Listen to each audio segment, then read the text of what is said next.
Now here's your host, Jason Voorhees. And Aaron Savage. Oh, yeah! Good evening, everybody, and welcome to another edition of the Sports and Metal Podcast. We are your hosts. This is Aaron Savage. With me, as always, right over there, my partner in crime, Mr. Jason Voorhees. Before we get started, I just want to give a shout-out to our number one sponsor, Lux Aeterna Watches. Make sure you guys go to their website, www.luxaeterna.com. That's LA-TOURAINE.com. You want to use promo code SNM. That's the letters SNM, as in sports and metal, to save 10% off your purchase at checkout. These are the best handcrafted watches available at the best price point, and you want to tell them Sports and Metal sent you. So without further ado, let's get started. How are you, Jay? What's going on? What's going on, my brother? Not much, man. I'm excited for this week. We have some big news in the metal world. Before we really get into things, I just want to we're not soccer guys, but I'd be remiss if I didn't give a quick shout out. Congratulate Team USA in the World Cup on advancing to the group of 16 knockout rounds. We're all rooting for them. I think it's Tuesday. They're playing the Netherlands. So let's go Team USA. But now to the big news, Jay, that I know we're super pumped about. It dropped unexpectedly this week. We didn't expect it. It was out of nowhere. Metallica dropped a new single. The track's called Lux Aeterna, which means in Latin, eternal light. They announced an upcoming album, 72 Seasons, that's going to drop in April. And they announced a big, big world tour that's coming up over the next 2 years, a no-repeat weekend where they're playing Friday and then I think Sunday nights over these weekends with different opening acts. Like I know on the Friday, it's Pantera, and I forget who the other opening act is on that first night. And then on the Sunday shows, it's Ice Nine Kills and Five Finger Death Punch. But dude, I mean, it's a really great idea. I mean, think about it. It's something that, I don't know if you remember on Some Kind of Monster back in 2003. Metallica talked about aging and maybe touring less and maybe seeing if they could do weekend shows and then, be home during the week. It seems like that's what this kind of is going to be. It's a weekend thing. No midweek shows, so it's Saturday. So it's Friday, off Saturday, Sunday, and then off until the following week. So it's a no-repeat weekend. Like I said, they do a show Friday, Pantera, and there's another opening act, off Saturday, a show Sunday with opening acts, Ice Nine Kills and Five Finger Death Punch. And Metallica is not repeating any songs. So if you get tickets for the whole weekend, you're going to see two completely different Metallica sets. Not one repeat song. And we got Fred DeFeo commenting here, friend of the show, who's going to the MetLife Stadium show. I really hope me and Jay are. That's for sure. But again, no repeat weekend. So you see Friday Metallica, you see a completely different set on Sunday. They're not going to repeat one song. It's pretty fucking awesome. But the biggest thing I want to talk about is the new single, Lux Aeterna. Jay, what do you think of it? I fucking love it. I mean, honestly, you know me. Like, I'm not one of these guys that Metallica sold out, all their new material after, And Justice for All sucks. I'm not nowhere near one of those people. I loved Hardwired to Self-Destruct. I thought the entire album was really, really good. I mean, obviously everyone has their favorite tracks off of that record, but this song, it's crazy, but it kind of brings me back to it has the old school thrash elements, but it kind of reminds me of the Garage Inc. album. Yeah, that's the sound it has. I totally agree. It sounds to me, the track, I definitely hear the influences of Diamond Head, right? And the production is kind of like garagey. The Garage Inc. era. Obviously, it's a little louder because everything's digitally compressed these days. But it has that sound. The riffage reminds me of in other words, you could tell that they were kind of hearkening back to their influences with this track. And dude, I haven't heard James hit a note like that since the early days. Lux Aeterna, he's getting up there, man. Like somebody's squeezing his balls for that chorus. It seems like the band is kind of revived. As soon as I heard the track, I was like, wow, this is fresh. It's just because I love the elements. I love their you nailed it, Diamond Head.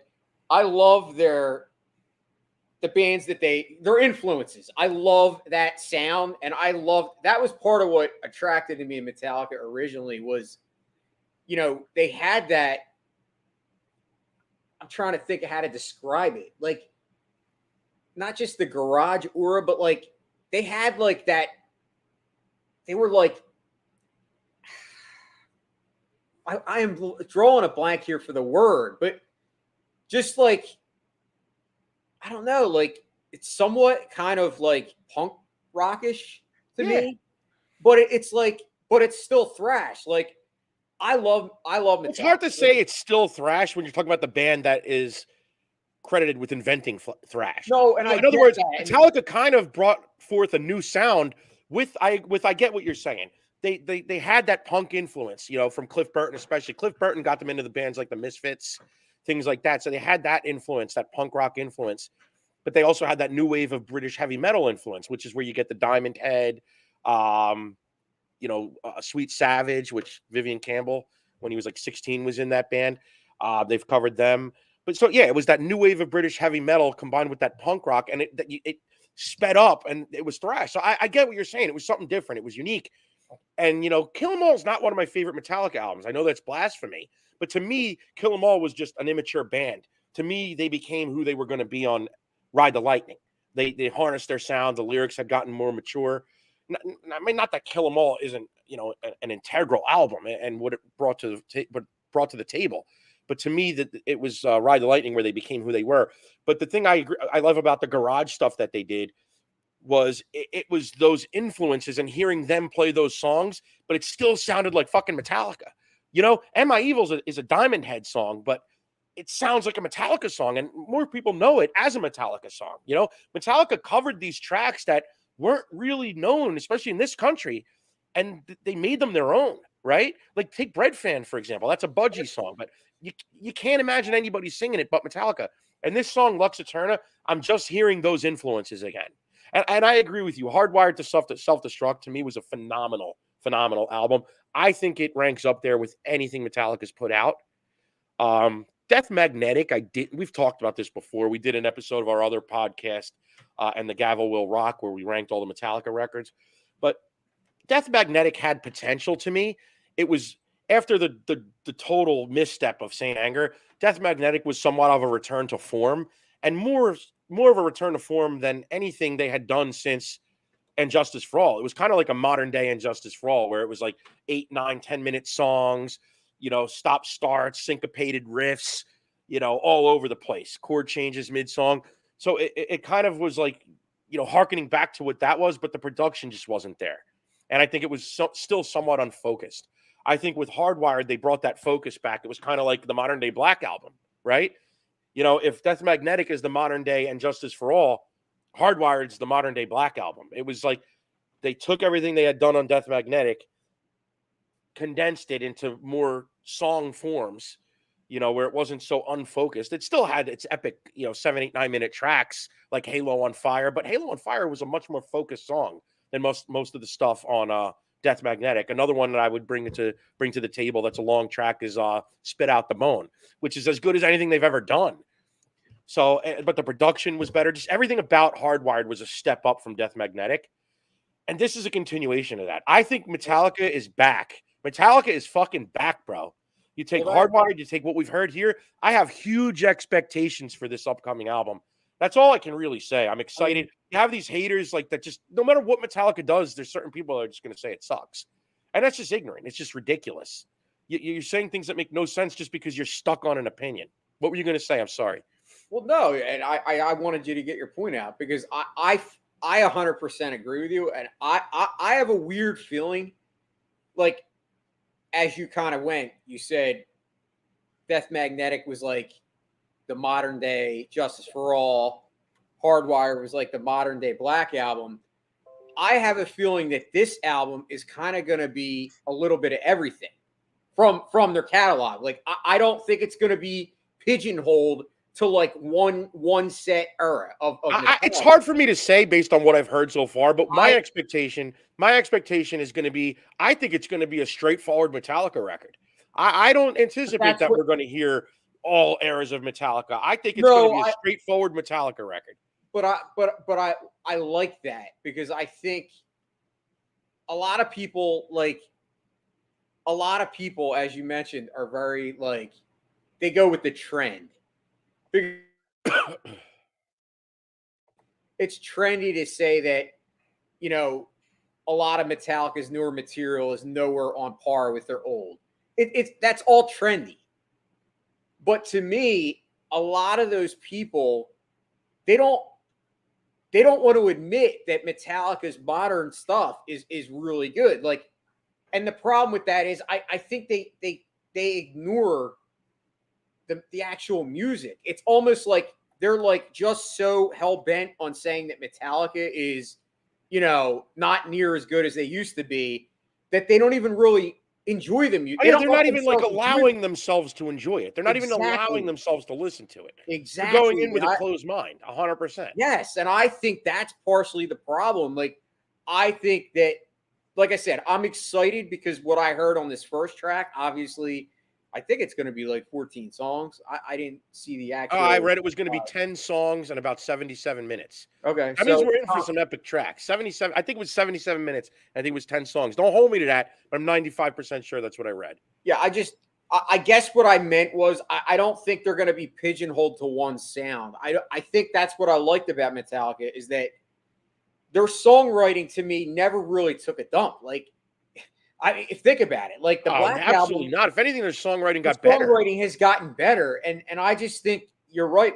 Songs like "Spit Out the Bone," I love that whole album. I really did. I thought "Hardwired" was one of the worst songs, the title track, and and the only reason it was, honestly, between you and I, the only reason it was is because I just felt like it had the unnecessary profanity.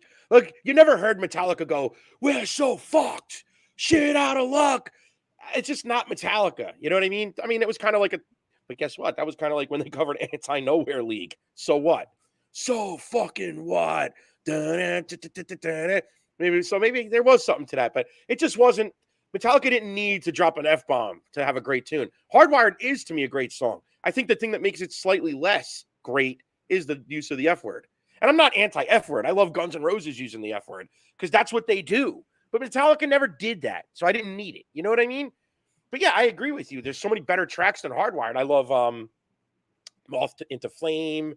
I love Now That We're Dead. I love Spit Out the Bone. Halo on Fire is, to me, an epic masterpiece. So it's a great record, bro.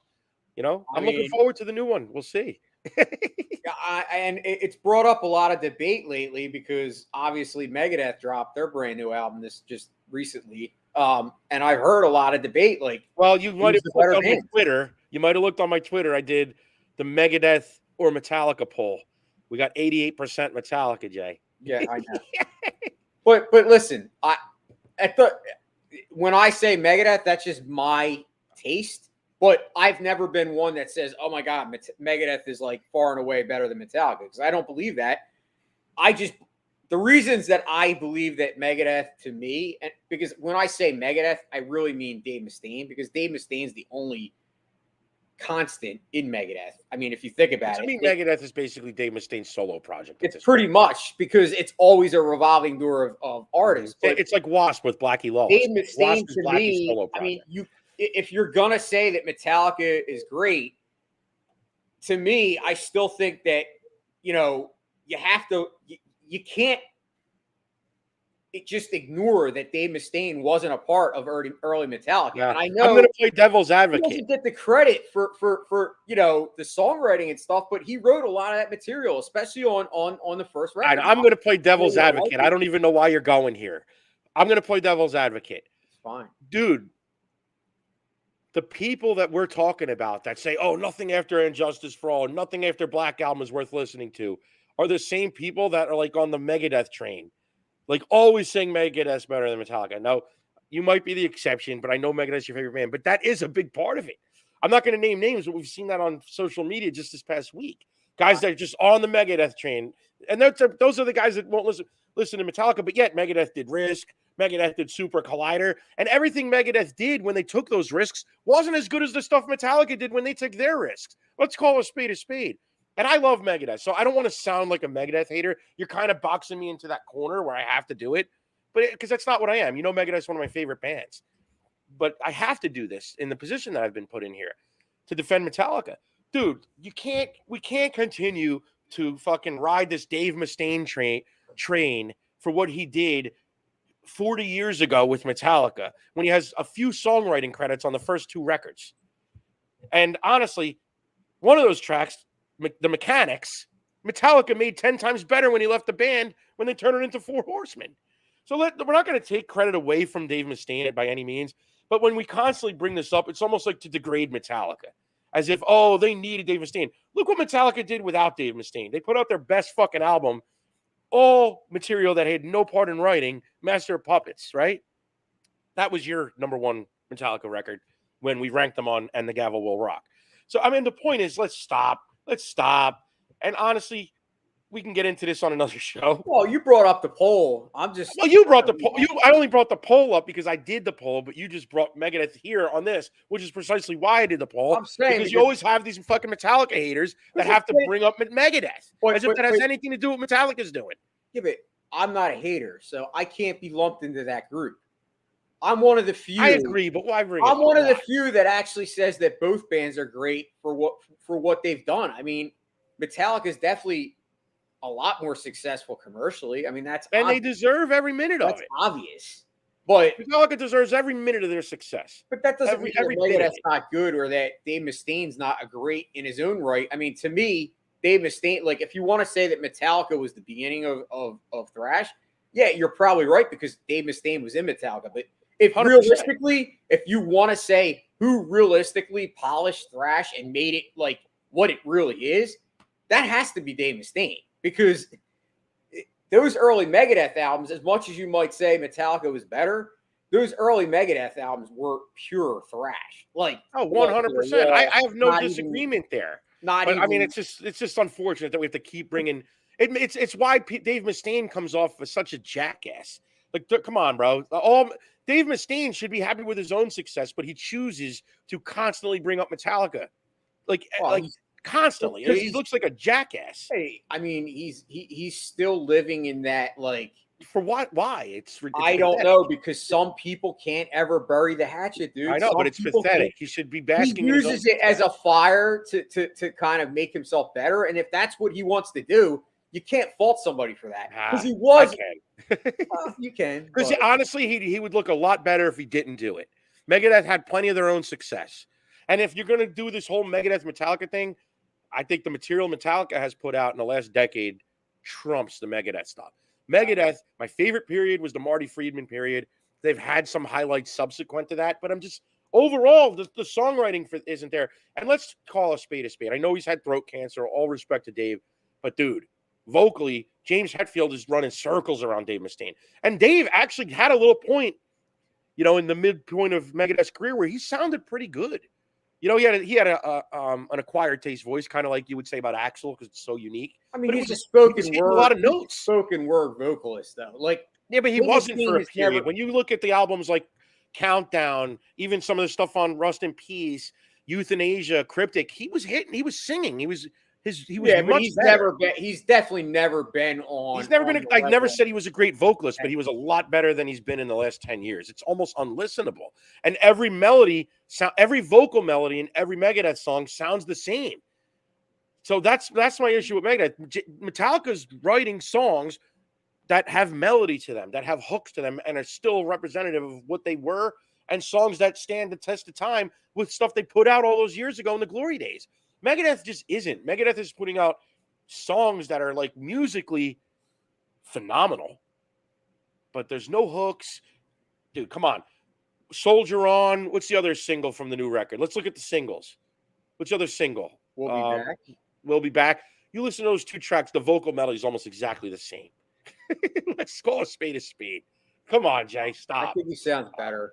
We'll move on. We can do this all day. I'm not trying to diss him. I love him, but you're good. We're good. That's what. Listen, before we move on, something else I know we're going to really enjoy talking about. We're talking about polls. I had another Twitter poll this week. This is sports and metal, so let's tie the metal into the sports a little bit. I did a poll this week on Twitter where I asked everybody, what is your favorite song to get pumped at a sporting event to? Yeah, and you know what I'm talking about. You're watching an NFL game and there's like a big moment, and you start hearing the opening chords to like Hell's Bells or Welcome to the Jungle. You hear it, or like Thunderstruck. We could tie Metallica into this. Enter Sandman, sometimes you might hear, although to me on a lesser scale. Or like a closer's coming in a big baseball game. But you know what I'm saying.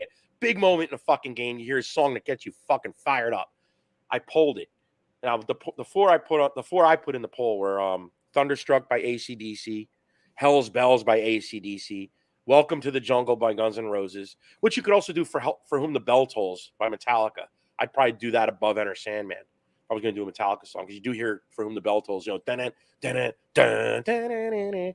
What was the other track I did? Oh, you have to put the Final Countdown, Europe. You always hear that. But dude, if you had to pick the best sports pump up song, what would you pick, Jay? I want to hear your input on this. I mean, the one I picked was Thunderstruck because I just can't go wrong with that. When I hear that, instantly, not only do I know it's AC/DC, obviously, because it's one of their signature songs, but like it just sends chill. It's one of the honestly, they're all good. I love Final Countdown. They're all amazing in that moment. I could have picked Welcome to the Jungle because they play that at a lot of all the time, a lot of Philly sporting events, all the time. Well, not that other teams don't, but I know you hear it all the time. Every sporting event, yeah. But they're all great. I actually think Master of Puppets would be a good, pump up song. I agree with you, but there's certain songs that just have that opening riff, and that's, a Master. I don't know that Master fits the bill, but it may. I mean, don't get me wrong. I just think of certain ones that you tend to hear all the time. You know what I mean? Yeah, for me, it's tough. I could pick all four, just like you. It's very hard for me. But if I really think it through, I'm probably going to go Hell's Bells, and I'll tell you why. It's that ominous opening. I remember Trevor Hoffman used to come out to pitch to that when he would close out the Padres games. And a lot of times in an NFL game, when it's like a big moment, you hear that. And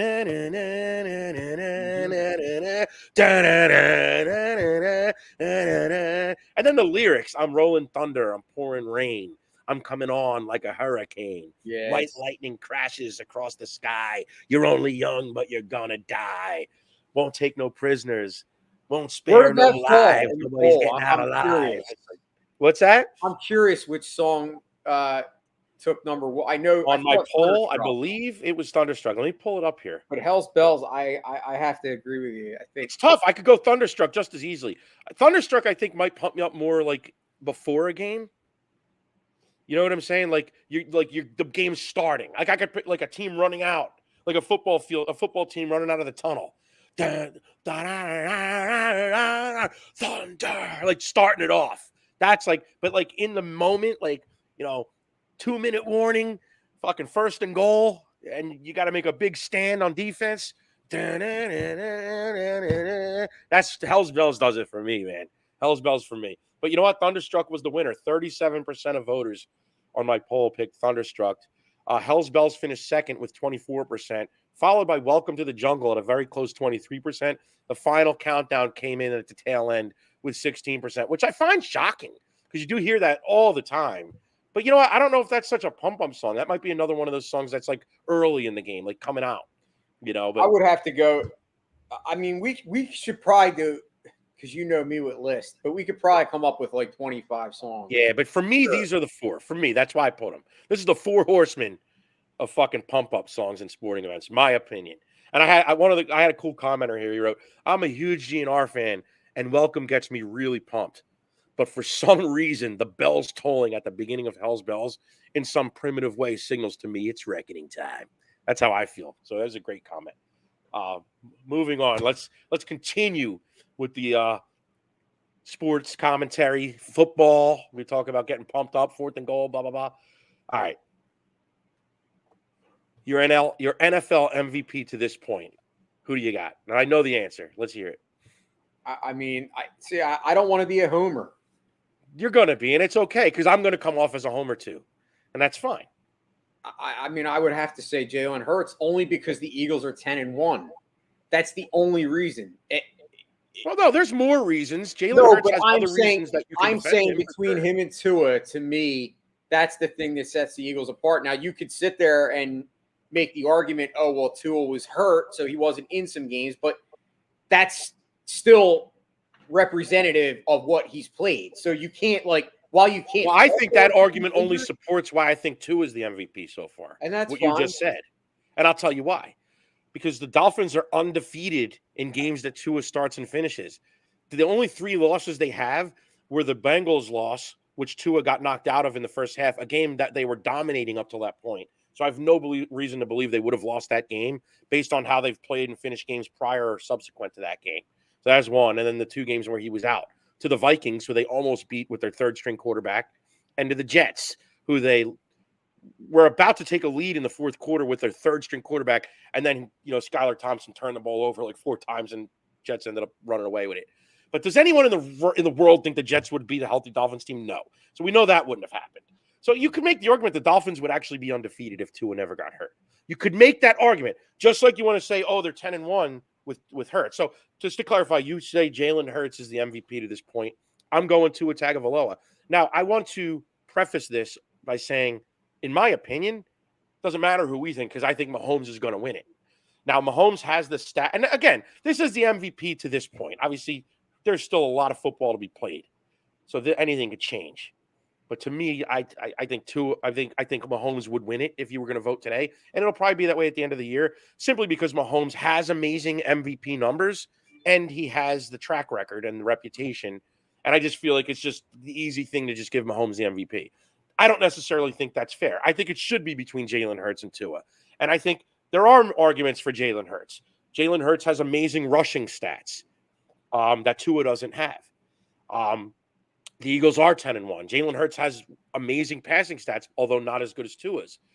But again, for me, Tua, Dolphins are undefeated when he plays. So the fact that they're 0-3 when he doesn't play, to me, supports the MVP argument. We're not talking about studliest numbers, which Pat Mahomes right now has simply by virtue of having played every game and being Pat Mahomes, because I could also make the argument that if Tua didn't miss those 3 games, his numbers would be right there with Mahomes. If you take Tua's averages, he'd be slightly behind Mahomes in yards, slightly behind in touchdowns, but pretty much right there with a higher completion percentage, higher quarterback rating, higher yards per attempt, higher touchdown percentage per attempt. Tua basically leads the world in every passing stat besides the cumulative stats that he can't lead because of missing those games. But Tua leads the world in quarterback rating, leads the world in yards per attempt, leads the world in touchdowns per attempt, leads the world in whatever. I don't remember what I said, but basically every passing stat he leads in, and it's really not even close. Tua's got 115 quarterback rating, and Tua's got a 19 touchdown, 3 interception, touchdown interception percentage. I mean, dude, I just think you look at the numbers and you look at the Dolphins with and without Tua. That's why I think he's the MVP. Do you think the Eagles would have lost 3 games if Hurts missed 3? Just your opinion. I mean, maybe you do think that, and that's fine. I'm just saying that you think a loss of Hurts for 3 games would make the Eagles go 0-3 during that period? Yeah. You do. Okay, then fair. I can't disagree with it. I don't think either team really had a great backup quarterback that would be able to overcome the difference in the talent level between either one of them. Because I think coming into the season, you and I both said how, and it's crazy that it's actually panned out this way, because I didn't really know what Jalen Hurts was going to be, or even Tua. Oh, neither one of us did. Yeah. I think, but coming into the season, we both agreed that they were on a similar trek. We did. Meaning they both had similar, things to overcome, criticisms, because a lot of people, were saying the same arguments about Tua that they were about Jalen Hurts, that, well, they might not really be a good NFL quarterback. They were good in college, but they don't necessarily have, the moxie or the ability to be a, successful, let's say, upper echelon type quarterback. And I think both of them have answered the bell and then some. I mean, which is cool, because for you and me, I mean, we're both, you being a Miami fan, me being an Eagles fan, I think it's awesome, because how cool would it be if the Eagles faced the Dolphins in a Super Bowl? And I'm not going to lie, I think that could very well come true, because I know that a lot of people are still saying, oh, the Bills. But Miami beat the Buffalo Bills, and the Bills have not been I'm getting tired of hearing about the Bills. dominant. Honestly. And that could change. The Bills might get hot again. And I but I'm get that, agreeing but with I'm excited just because mine and your team are both good. Because how many years have we had where my team is good and you've struggled? Because Miami, let's face it, they haven't been one of the best teams No, it's been in a minute. while, dude. They Yeah. haven't been like right now. Miami, like it's like, oh my god, like they actually have a legit shot, and it's actually cool because I don't know. I listen, I'm an Eagles fan, but I like football. I like NFL. Like I'm not one of these Philadelphia centric type people. Like I like sports. Yes, I'm an Eagles fan, but I also won a Super Bowl in 2017. Not me personally, but, but your team. Yeah. But You've been living the dream lately, man. But The it is Phillies, cool the to Eagles. see your team having some success. And like I said, I can't hate on the Dolphins because it's like they're not a hateable team. Like I like Tua. I actually like Tyreek Hill. A lot of people don't like him. I love Tyreek Hill. I love Jalen Waddle. I think they have so much talent on that team, and it's just so cool that the Eagles and Miami, like I said, they're in similar situations. And I agree. I think if you look at the numbers per se and the whole factor of the fact that Tua was out and that, the Dolphins, could have been undefeated, whatever, I think they're both right there for the conversation. But I have to agree with you. I think the league, it always ends up being a guy that has, the resume. I mean, we've seen it with Aaron Rodgers the last couple of years where he won, and I didn't think Aaron Rodgers should have been the MVP because there was guys I thought were better. I mean, Josh Allen had better year, I thought, last year than Aaron Rodgers. I thought Pat Mahomes had a better year, but they didn't win. Aaron Rodgers did. So I think similarly this year, I think Mahomes. Listen, you can't argue against Mahomes. Like I said, you can't. But I just think it's unfortunate that it's almost like a given that Mahomes will win the MVP. And I just think it's a given, though. I think if the Eagles and I think Tua and Hurts are putting enough pressure that it might not be a given. But in many ways, it almost comes off like it is, right? You know what I mean? I think the narrative is starting to change recently because it's like these teams are doing so much and the players are doing what they're doing. But there is something to the narrative that Mahomes is just going to win the MVP. And it's not like he wouldn't deserve it. But I just think other guys might deserve it more. And it's like, unfortunately, just keep giving it to the same guy. And I just think it's like, dude, I put it this way. It is exciting that me and you, as best friends and fans of our teams, that we're talking about this with our favorite quarterbacks, that they could be MVPs. I mean, and one more thing I was going to say about Tua, but I might have lost my train of thought. I don't remember. I was going to say something else when you were talking. I had something else with the Tua argument, but dude, they're both very deserving. I personally think Tua deserves. Oh, I remember what I was going to say. I also think another thing that would make it really cool for Tua to win it and add to his deserving is the fact that his injury was so scary. Dude, what he suffered in that Bengals game where he had the fencing reaction and his fingers were like that. Dude, people were talking about if this guy was going to play ever again, let alone this season. For him to come back 3 weeks later and put up the numbers he has is a credit to this guy. And the Dolphins haven't lost. I mean, to me, those are things. It doesn't take anything away from Jalen Hurts. If it was any other year and any other circumstance, I'd probably just say Jalen Hurts deserves it because he is that deserving. But to me, it's Tua's year. It's just really, to me, and obviously, again, it could change. We're not done yet. A lot of football to be played. Dolphins could go spit the bit this weekend in San Fran. We don't know. I'm saying there's a lot of football. But to me, to this point, when you look at all the factors, the fact of the doubters of Tua, how far this team has come, they're undefeated when he plays. They might be undefeated if he hadn't got hurt. And what he came back from, to me, that's an MVP. And I just think sometimes that you got to look at it that way. You know what I mean? It doesn't take away from the other guys, but you got to look at it that way. You said yourself how like the Dolphins have been in the depths of hell for a lot of years. And then look where they are right now. I mean, you got to say something about that. And guess what? The Eagles also have overall a better running game. Now, the Dolphins are starting to flip the script a little bit since they got Jeff Wilson. But overall, and the Eagles have been much more known for their offensive line than the Dolphins have, which the Dolphins line has been playing a lot better now. But now Terron Armstead might be hurt. We don't know. He just missed the season-ending injury with his pectoral injury. It could have been a tear, but they said it was a strain. I mean, Terron Armstead goes down. Dolphins line is garbage. So we shall see. But anyway, It's going to be exciting. I think to see Miami who's going has to be the better MVP. defense. Well, here's the thing: the Dolphins' defense has been terrible this year to this point, but they've been better lately, and I do believe that they're going to be a top 5 I defense the think rest of the way. overall they have a better defense than you. I think they should have a better defense. I don't think they have had a better defense, but last year they had an elite defense. That this year they've had so many injuries. Byron Jones. I mean, they have guys that haven't played. I mean, they've underperformed, and I think they're a little healthier now, and I expect the defense to play a lot better, which I think bodes well for them with playoff and Super Bowl aspirations. But then again, this line gets hurt. It changes everything, man. So I don't know. What's up, fellas? It's close between the two of them, but we are leaning Hurts. Oh, I know you guys are. You're Philly guys. Go out on a limb. Come on. Anyway, that was the Drunk on Broad podcast. Drunk on Broad meaning Broad Street, Philly. Go figure. Of course, they're leaning on Hurts. Anyway, dude, why don't we get into something I know you want to get into, the picks of the week. Hell yeah, man. Now, I'm full disclosure. I didn't do a pick of the week this week. And the reason is we talked about my pick of the week. My pick of the week would have been the new Metallica, but we opened the show with it. So I'm sticking with it. I've talked about it ad nauseum.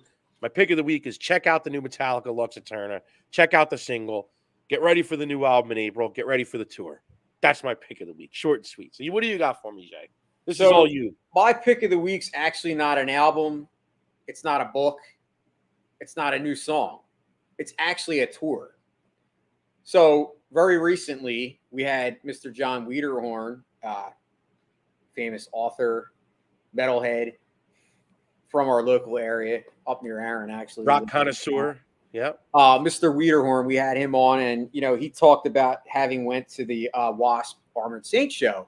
Well, I was actually able to attend that show a few days later, and so when John had been on, Armored Saint actually had to have a different vocalist because John Bush was out with some kind of sickness, or he lost his voice.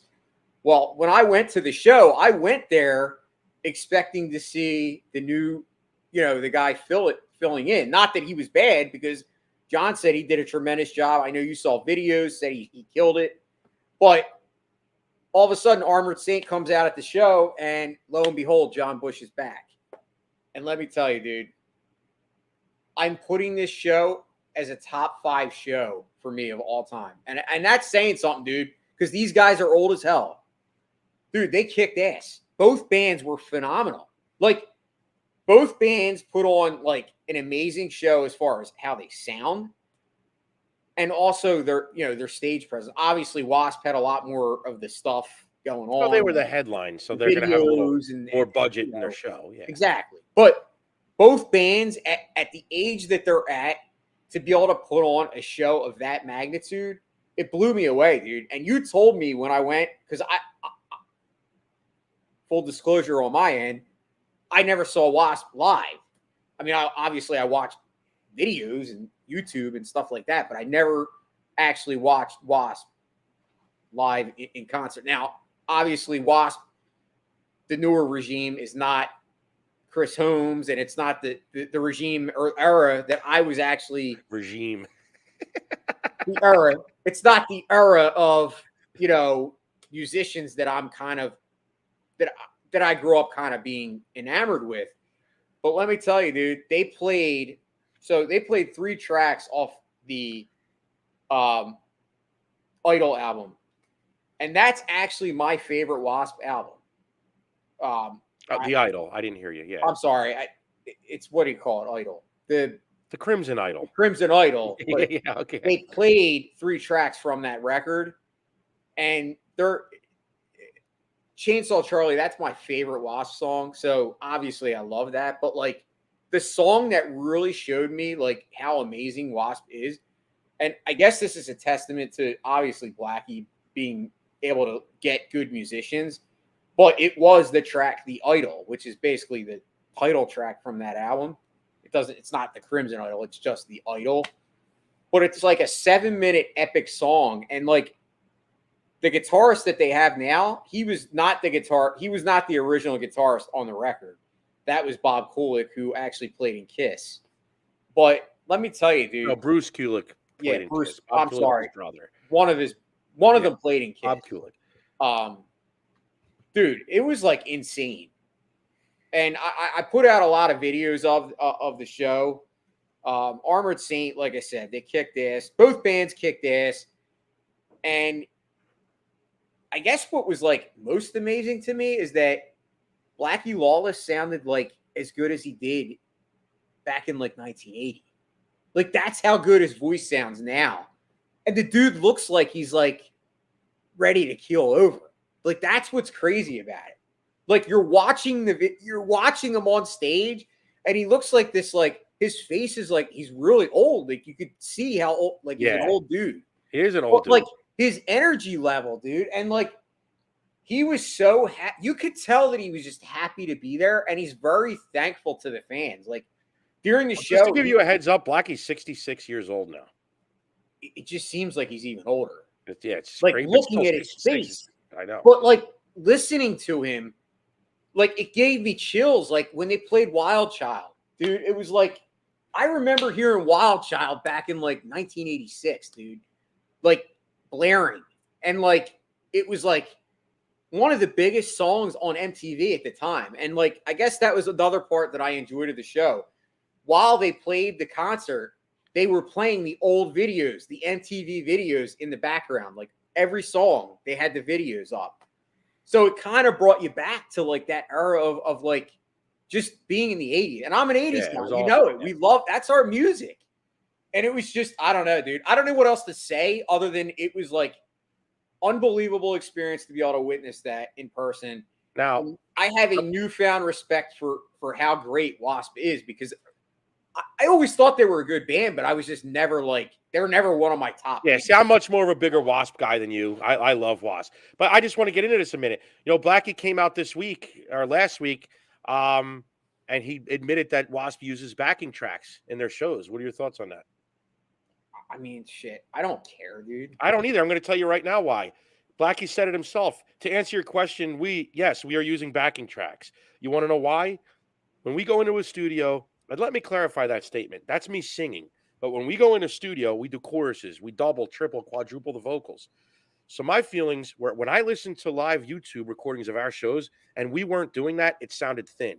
When we started supplementing it, it sounded better. If I'm a fan and I'm coming to a show, I want that thing to sound as good as it can. There are other bands, the queens of the world. They cannot duplicate 24 vocals at one time. That's what they do on those records. If you want it to sound like those records, you've got to have some help. Now, in defense, I guess maybe what you're asking, is it fair for a band to go out and only use backing tracks? No, that's not fair. But like I said, I take a lot of pride in what I do for the lead vocals that I do. But when it comes to vocals or when it comes to orchestration, ... Long story short, Blackie's saying, I'm out here, I'm singing. But yeah, I'm layering my vocals. I have backing tracks. And I agree. I don't have a problem with it. I just think it's so awesome that Blackie came out and said it, because I'm going to call out Eddie Trunk right now. All Eddie Trunk does is lambaste bands that use backing tracks. Sebastian Bach's even done it. And I know there are certain bands that basically are straight up lip syncing or a joke. But dude, when you are layering vocals on albums and you go out live, it's no different than like when bands are layering multi-guitars. I mean, sometimes they have backing tracks to overlap that sound, so it sounds great live. And if I'm a paying fan, I want it to sound great. I don't want the band to not be performing like Milli Vanilli. I'm not saying that, but I don't mind if the band's performing and doing everything that they do, but there's some supplemental backing tracks. Dude, what's the difference between using backing tracks and like, having like a stage show like Kiss with like all the, Well, that's what I mean. It's part of the performance. It's part of the joy. Yeah. I only care about, at the end of the day, what I care about is the sound, and they fucking kicked ass. That's it. That's it. You got what you paid for. You had to kick yourself. So your pick of the week is the Armored Saint Wasp show that's currently touring. Check the show out if it comes to your area. I mean, I know they're heading towards, Midwest now again, but dude, if you're watching this show and you haven't seen it, go. Awesome. And as Aaron said, we hopefully will be in fucking New York to see Metallica. Oh yeah, I'm looking. I know tickets went on sale, I think, today. Yeah, well, that was a pre-sale. I'm going to wait it out and see what we could do. But anyway, listen, man, it's been a great show. Once again, guys, I want to thank you guys for checking us out. Make sure you check out our number one sponsor, La Terrain Watches. Again, you're going to go to their website, www.laterrain.com. you're going to use our promo code SNM. That's the letters SNM as in sports and metal. You're going to save 10% off your purchase. Check them out on social media at La Terrain Watches. Also, make sure you guys check out our website, www.sportsandmetal.com. That's www.sportsandmetal.com to get all your fix on sports and metal. Check out our blog there and prior episodes of the podcast.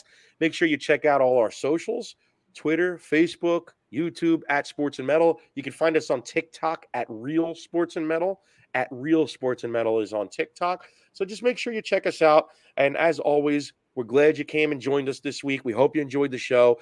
We want to hear comments from you. If you have an opinion about the best pump-up song in a sporting event, message us, DM us. We want to hear about it. We could talk about it on a future episode.